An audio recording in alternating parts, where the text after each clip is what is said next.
The secession of a region without constitutional authority is a big deal, as referendums in Catalonia and Kurdistan have shown in the last week. To get a sense of the possible consequences, think of the U.S. Civil War, which started because southern states insisted they could secede, while northern states said such a right was nowhere in the U.S. Constitution. Yet it's important to draw a line between actual attempted secession, which would violate the constitutions of Spain and Iraq, respectively, and non-binding referendums intended to reveal public preferences. In a constitutional democracy, it should be permissible for citizens to express their political beliefs through the collective action of calling for secession and independence. A non-binding referendum should be treated as free speech. An attempted actual secession should be treated as rebellion. Spain and Iraq, each in different ways, have failed to make this distinction. The government of Spain, acting on judicial orders, sent national police to block the Catalans' non-binding referendum vote, sometimes with the use of force. The government of Iraq is punishing the regional government of Kurdistan for its referendum with a flight blockade that substantially hampers its economy. These retaliatory actions may seem necessary to the two national governments to assert their sovereignty. But that's a mistake, in principle and in practice. A constitutional democracy that is worth belonging to must respect its citizens' self-expression. And the government that's strong enough to tolerate substantial dissent is more likely in the long run to stay in one piece.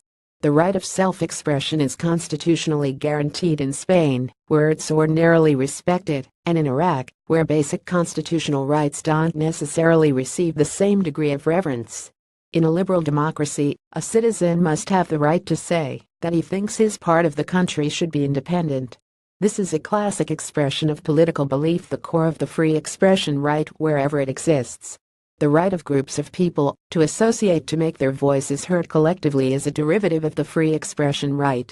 Free speech isn't worth much if it's restricted to individuals. Calling for and carrying out a non-binding referendum is precisely a way for groups of people to express their political will. Indeed, there is no comparably effective mechanism for expressing popular desire for independence. That's because independence can only be justified if the large majority of people in a given area want it. It doesn't necessarily follow that the national government must lend its authority to the referendum by allowing the use of government-controlled polling places or by counting the votes. Where the constitution of the national government doesn't contemplate secession, there's no national duty to make secession easy or even possible. But actively prohibiting a non-binding referendum or punishing it after the fact violate the free expression rights of the citizens who try to organize such a referendum.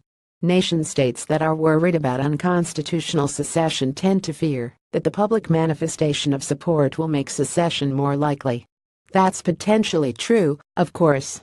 The reason for staging the referendums is to increase the likelihood of supporters' preferred outcome. Yet there is another way of seeing the situation. A national government that is confident in its capacity to maintain unity would be much more willing to allow a referendum suggesting secession.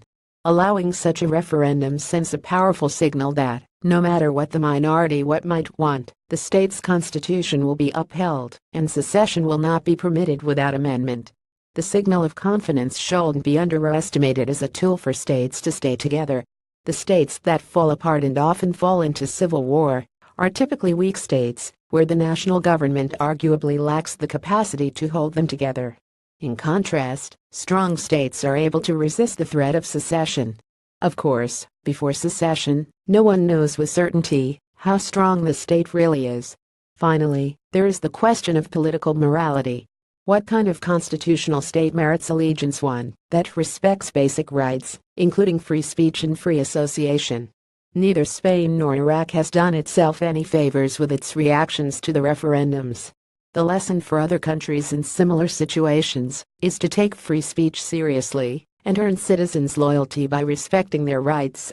Bloomberg View. Noah Feldman, a Bloomberg View columnist, is a professor of constitutional and international law at Harvard University and the author of 7 books including The 3 Lives of James Madison: Genius, Partisan, President and Cool War, The Future of Global Competition.